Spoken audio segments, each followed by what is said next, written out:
Hermanos, hemos estado estudiando Hechos de los Apóstoles y queremos que usted esté revisando el contexto. Cada vez que estudiamos, quiero que usted revise el contexto. ¿Cómo? Leyendo Hechos 1, Hechos 2, 3, 4, 5, 6, 7, 8, 9, 10. Porque hoy vamos a finalizar Hechos 10. Y yo le puse un nombre que probablemente algún teólogo, algún erudito por ahí me criticaría. Porque lo hice más que todo porque me parece que hay una comparación, lo que se da aquí con lo que pasó al principio. Entonces yo le puse tema 050. Miren lo que hice en la pantalla, ahí está el nombre. Ahí viene, paciencia, Alejandro, paciencia. Ahí viene. A Carlos, decirle, ok, ya llegó, mire. Entonces, como le dije, cualquier predicador, cualquier teólogo, cualquier extremo estricto, aún legalista me podría decir, no, ¿por qué hizo eso? Pero estaba yo leyendo todo el contexto y entonces realmente eso me parece a mí que está sucediendo en este momento. Pentecostés para los gentiles. Ahora, entiendo el origen de la palabra Pentecostés. Porque el Pentecostés, ustedes saben que esa palabra viene de la fiesta que instituyó Dios en los tiempos del Pentateuco para su pueblo. Entonces, Pentecostés, 50 días después de la cosecha, ustedes saben, después de la cosecha que fue la resurrección.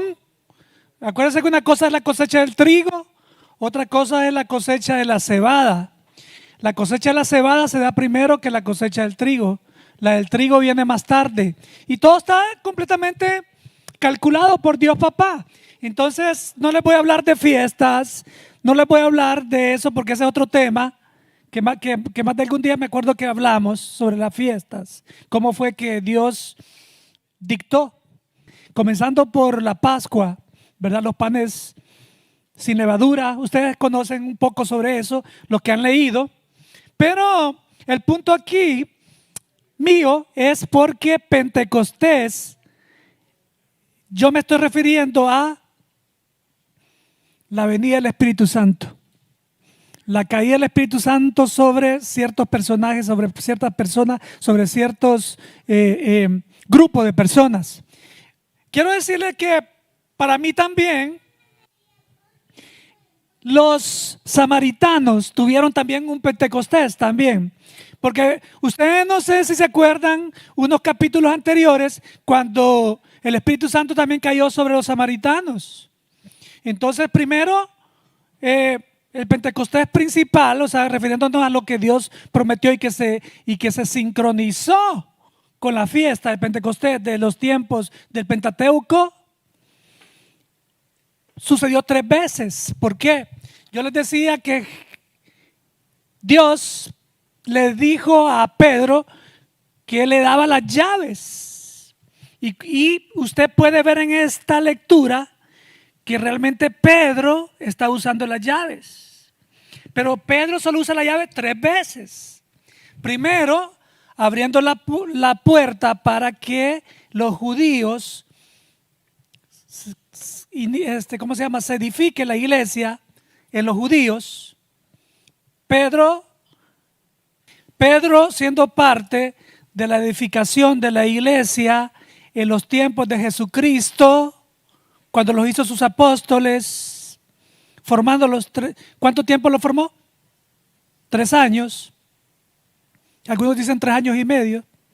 Y luego vino y esperó, le dijo, esperen allá, en aquel cuartito que está allá, esperan, porque el Espíritu Santo va a caer sobre ustedes, va a llenarlos. Entonces, los judíos son los primeritos, pero Pedro les predicó a los judíos. Entonces, mire, la llave primero es plantada la iglesia que somos nosotros, la iglesia de Cristo. Eso, déjense de confundirse usted cuando le den la historia de la iglesia de una manera como tradicionalmente lo dicen, porque no fue así.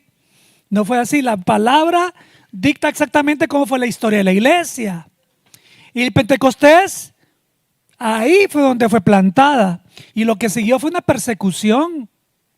Nerón. Cuando hablo de Nerón no estoy hablando de un perrito, no. Pero Nerón, usted sabe que hizo una masacre de seguidores de Jesucristo. Entonces, por ahí hay como un enrollo que la gente confunde. Como alguien por ahí les dijo que la iglesia se vino por este lado, por este rumbo, ¿verdad? Y no voy a dar detalles ahora porque no estamos en ese tema, pero la iglesia de Cristo nació en el Pentecostés y fue edificada con los discípulos cuando Jesús lo formó, los 3 años. Ok, luego viene Pedro y usa la llave otra vez, cuando va a los samaritanos. Y yo les decía a ustedes que los samaritanos es una mezcla de judíos con iraquíes. Y yo les di la historia en un estudio, cómo fue que sucedió eso. Iraquíes y asirios. Judíos mezclados, ¿verdad? Y los judíos por eso no se llevaban bien con ellos, porque era una mezcla de paganismo, según los judíos, con su propia raza. Entonces es tan importante esta intro que estoy dando, para que podamos sumergirnos en el tema 50. Entonces, también quiero decirles que ahora, en el capítulo 10, estamos viviendo la última vez que va a usar la llave Pedro, que es abriendo la puerta a nosotros los gentiles. Alguien me dijo, pastor, ¿y los asirianos son gentiles? Sí. ¿Y por qué usted dijo que los asirianos? No, yo dije los asirianos mezclados con judíos, dije yo. Los asirianos en sí son gentiles, los iraquíes en sí son gentiles. La mezcla eran los samaritanos. Y como les dije, hay una historia de los tiempos de los reyes, donde yo puedo explicarles personalmente si alguien de ustedes tiene alguna pregunta. Con mucho gusto. Ajá. Gentil significa pagano. Ahora, gentil tendríamos que ser todos entonces, pero como Dios decidió escoger su pueblo, porque por algún lugar tenía que comenzar el Señor, y en su soberanía comenzó con un hombre que estaba por allá vendiendo muñequitos para que los adoraran toda la gente alrededor. Allá por Irak lo encontró y se llamaba Ur de los Caldeos, ¿verdad? Se llamaba Abraham. Lo más importante del Pentecostés, hubieron muchos sucesos. La iglesia fue plantada y ese es un gran suceso, ¿no? Somos la iglesia de Cristo, el pueblo de Dios. Porque Dios ya sabía que el pueblo de Israel se iba a portar de una manera tan desenfrenada y extremadamente contraria a sus principios de justicia, que vino y dijo, la iglesia, el pueblo de él, usted sabe, fue dispersada, todas las tribus fueron dispersadas. El Señor todavía dio un chance ahí para la tribu de Judá. Tampoco respondieron. Ustedes saben la gran maldad que hubo en los reyes, y los profetas fueron maltratados, unos apresados, encarcelados, golpeados. Bueno, Isaías, pregúntenle a Isaías cuando llega al cielo, si le olió cuando lo quemaron con aceite. Cuando nosotros decimos Pentecostés para los gentiles, es porque en esos tiempos todavía no accesábamos nosotros los gentiles a ser pueblo de Dios, porque el plan de Dios era, ya debido a la raza humana toda desenfrenada y estropeada, en Génesis 6, ustedes saben lo que sucedió. Génesis 6, la depravación extrema que hubo y todo, y vino el diluvio y después otra depravación y tantas situaciones también que sucedieron. Entonces el Señor dijo, mi plan nadie me lo cambia, y fue cuando Él escogió dentro de todo el planeta, escogió la línea de Sem. La línea de Cam, no, ni la línea de Jafet. Abrió la línea de Sem y ahí comenzó él, su pueblo, en el cual el resultado final, la meta final era salvar a toda la raza que viniera a Dios arrepentido y dispuesto a seguirle, a obedecerle. Ok, yo creo que con eso ya resumí completamente. Espero que no les haya hablado en mandarín, ni en naranjín, ni en ningún otro idioma por ahí. Espero que sí. Pero es increíble, hermanos, cómo se repite el inicio de la llegada del Espíritu Santo en estos momentos. comparemos. Mire, oiga bien, primero, la conexión de Dios, su soberanía, con el plan. ¿Qué? Voy a preparar a Peter, que es un gran legalista, y voy a preparar el receptor, que va a ser un gentil militar llamado Cornelio. A los dos tenían que sincronizarse en un punto importante, y ahí es el detalle de todos los que estamos en cita con Dios. Nosotros tenemos que estar sincronizados con Dios por medio de algo que no sucede en tu alma ni en tu cuerpo, sucede en tu espíritu, y se llama comunión. Comunión es relación. ¿Cuál es tu relación cotidiana? ¿Qué haces tú a la 1 de la mañana? Roncar, pastor. Bueno, no sé, algunos. ¿Qué haces tú en la tarde? ¿Qué haces en la mañana? ¿Qué haces en la noche? Tal como eres, tú tienes que mantener una relación con Dios.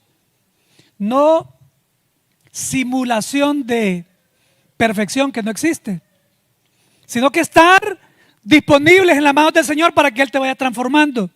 Si tú tienes la debilidad de ser un gran mentiroso en la relación, Dios te va a transformar y vas a ser cada día que tú te relaciones con Dios menos mentiroso, menos mentiroso, menos mentiroso, menos mentiroso, hasta que alcance la estatura de Jesucristo, que Él es la verdad y Él no miente.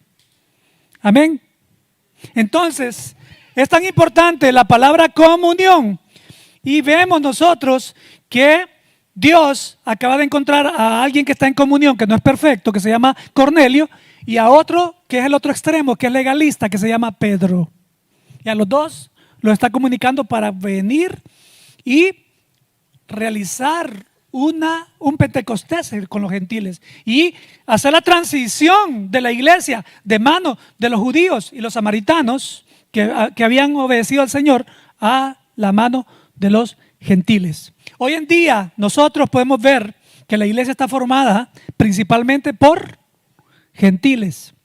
Hay muchos judíos mesiánicos, pero somos más gentiles. Ahora, mire, es impresionante. Yo oro en la semana para que podamos estar calibrados con la revelación que Dios nos da los viernes, porque es tan interesante cómo Dios hace las cosas. Y de qué manera más que nosotros entender que por medio de la palabra, Hechos de los Apóstoles, nos va a nosotros a traer nuestra identidad como parte de la iglesia, como parte del cuerpo de Cristo. Si nosotros no entendemos Hechos de los Apóstoles, vamos a andar por la vida con baja autoestima, o vamos a andar creyendo que tenemos una demasiado alta autoestima, porque para mí no existen, es una contradicción. Baja autoestima podría ser alguien que también se crea que tiene la autoestima bien arriba, realmente, pero bueno, ese es otro tema, otro punto que hablar ahí de unas 4 horas, con mucho gusto. Pero lo que acaba de suceder acá es que el emisor Pedro acaba de recibir una visión. Ustedes ya vieron los temas anteriores. Y el receptor Cornelio acaba de recibir otra visión, porque Dios lo está preparando para lo que va a pasar. A Pedro el Señor lo confronta con su legalismo, como nosotros somos confrontados con nuestra religiosidad. Cada vez que tengo mi intimidad con Dios diaria, porque tengo que tenerla diaria, encuentro mucha religión en mí. Y yo le digo, Señor, quítame esto, Señor. Yo no quiero esto, Señor. Mira, quítame la máscara, Señor. Mira, no se quiere que arrancar la máscara, que arráncamela, Señor. Yo quiero ser realmente una persona transparente ante ti. Si yo tengo problemas en esta área, Señor, yo quiero que tú sepas. O sea, yo sé que tú lo sabes, pero quiero yo no esconderme como Adán detrás del árbol cuando tú lo andabas buscando que estaba desnudo. Eso es lo que yo le digo al Señor. Pero cuando nosotros vemos cómo Pedro es completamente liberado de su legalismo, y cuando nosotros somos obedientes a soltar las tradiciones, porque las tradiciones a nosotros nos amarran, nos dejan, no, es que mire, pastor, es que yo no sé por qué rayos me contaron de que Santa Claus no existe. Si yo disfrutaba que Santa Claus, el hombre del traje rojo, Yo disfrutaba esas fábulas que me contaban. Yo creía que sí existía. Pero ¿por qué me dijeron que no existe? Así. Y no es tu papá. Ya. Entonces, y así, nosotros muchas veces vivimos pegados a nuestras tradiciones. Y esas tradiciones no están en la palabra, porque en la palabra también hay tradiciones. Jesucristo vivió tradiciones. Hanukkah. Jesucristo fue a celebrar esa fiesta. No, su origen no lo tiene en la Biblia, pero sí en el pueblo de Israel. Es Hanukkah. Es otro tema más que tenemos que ir a hablar también. Oh my God. Tenemos tanto de qué hablar, ¿no? Miren, vamos a estudiar del 34 al 44. Pedro respondió: veo con claridad que Dios no muestra favoritismos. No tiene favoritos Dios. No me daba en mi cabeza yo vaya a discutir con Dios, pero Él me está diciendo por medio de la visión que Él no tiene favoritismo. En Deuteronomio 10:17 dice que tu Dios es el Dios de dioses minúsculos. Dios no es parcial, es imparcial. No recibe soborno, dice Deuteronomio 10:17, lo está diciendo antes. O sea, para el Señor todos los que no eran judíos, había un plan para ellos. Y por eso muchos fueron salvos. Alguien me podrá decir también, vendrá aquí conmigo: pastor, ¿cómo se le ocurre decir de que hubieron personas que no eran judías salvas en los tiempos del Antiguo Testamento? Yo le aseguro que sí hubieron. Levante la mano los que piensan que no.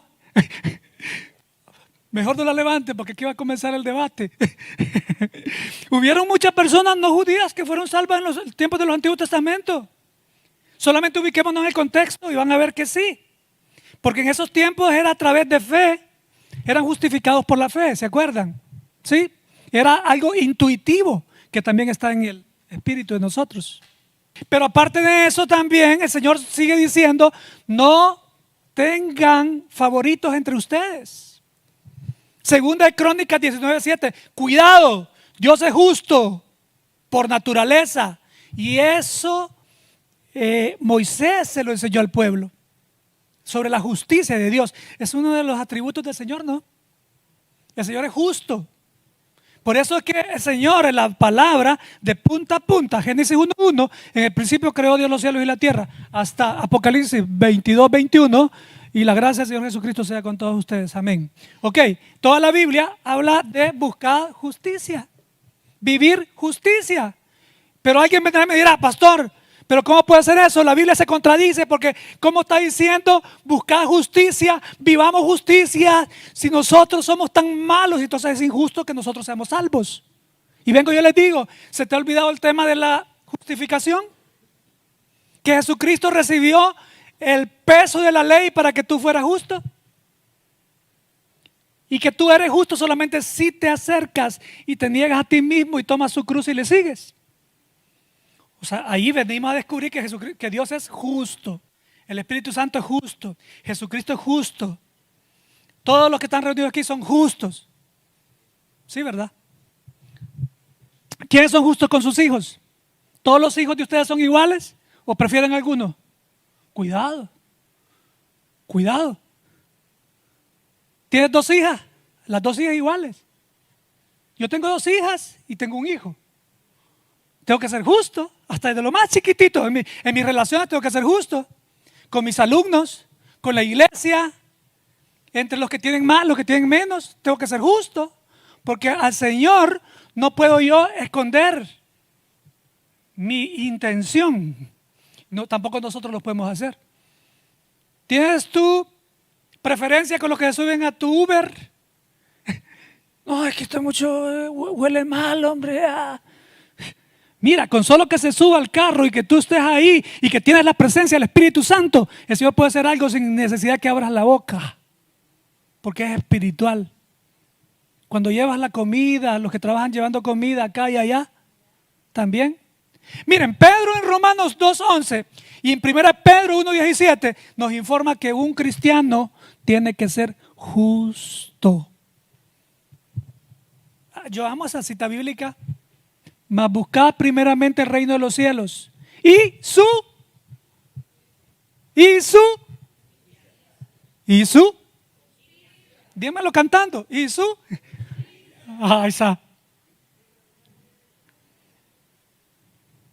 Pablo a la iglesia de Galacia, a la iglesia de Efeso y a la iglesia de Colosa les ordena, les enseña a ser justos. En el capítulo 10 de Hechos que estamos estudiando, estamos viendo a un Dios justo al no hacer favoritismo entre judíos, samaritanos y gentiles. Un poder, una autoridad que Dios le da a sus hijos es que llevemos justicia a todas partes. Desde lo más pequeño, nosotros mismos, ser justos con nosotros mismos. ¿Cómo? ¿Cómo administramos nuestro tiempo? Ser justos. Como cristianos, nosotros tenemos que darle prioridad a nuestros hábitos espirituales y mezclarlos con los humanos, porque los hábitos humanos permitidos se convierten en hábitos espirituales, porque aquí no se trata de religiosidad. Por ejemplo, yo puedo ordeñar una vaca y estar adorando al Señor, ¿no? Con eso. O sea, sin cantar, solo ordeñar la vaca. ¿Sí? Pastor, ¿por qué te pongo ese ejemplo? Aquí nadie tiene ganado. Cuando tú ordeñas la vaca, cuando tú haces tu profesión, cuando tú estás entrevistando a alguien para seguros, cuando tú estás vendiendo piezas de motor, cuando tú estás cuidando niños, miren hermanos, así claros, tú y yo tenemos un poder, además de todas la gran infinidad de regalos que nos ha dado Dios que administremos, es justicia. Y Dios nos va a pedir cuentas. Hechos 10:35.